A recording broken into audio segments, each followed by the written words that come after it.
Manipulate করাও সম্ভব। Manipulate করা, ধরেন আপনি কোনো একটা বাসার ঠিকানা জেনে গেলেন যে এই বাসায় এরকম একটা বক্স আছে। এই বক্সটা মানে আপনার কি কি লাগবে, ওই বাসার লোককে কনভিন্স করতে হবে যে আপনি আমার টেলিভিশনটা বসে বসে দেখবেন। বা আপনি বাসায় থাকেন না থাকেন, আপনি ঘুমায় থাকেন, জেগে থাকেন, রান্না করতে যান, গোসল করতে যান, এই টেলিভিশন চালায় চলে যাবেন। তাহলে আমার কাছে তো রিডিং আসবে।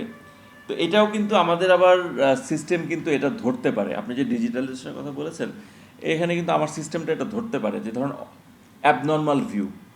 ধরেন একটা টেলিভিশন চ্যানেল কথা কথা বাংলা ভিশন কেউ চালায় রাখছে, আজকে সারাদিন চলছে, পরের দিন সারা রাত চলছে, আবার এরপরে আধা দিন চলছে, টেলিভিশন বন্ধই হচ্ছে না, একই চ্যানেলে একই জায়গায় রয়ে গেছে। তা আমাদের সিস্টেম কিন্তু আবার এটা সে তো অ্যাবনর্মাল ভিউটাও সম্পর্কে তার হয়তো ধারণা থাকতে পারে। সে হয়তো অ্যাবনর্মাল ভিউ না করলো, সে যেভাবে রেটিং বাড়ানো দরকার সেভাবেই করলো। সেক্ষেত্রে কি আপনাদের ধরার উপায় আছে? সেই ক্ষেত্রে ধরা খুব ডিফিকাল্ট। সেই ক্ষেত্রে ধরা খুব ডিফিকাল্ট, ভেরি ডিফিকাল্ট।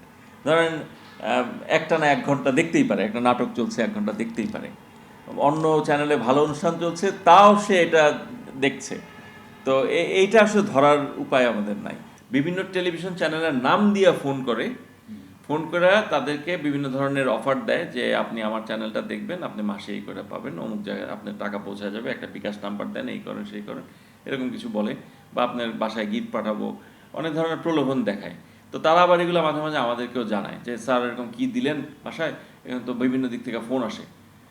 ইভেন প্রথমে হয়তো যে আমার চ্যানেল দেখেন, এখন কম্পিটিশনটা এমন পর্যায়ে গেছে যে ওই চ্যানেল দেখবেন না ওই জন্য টাকা দেয়।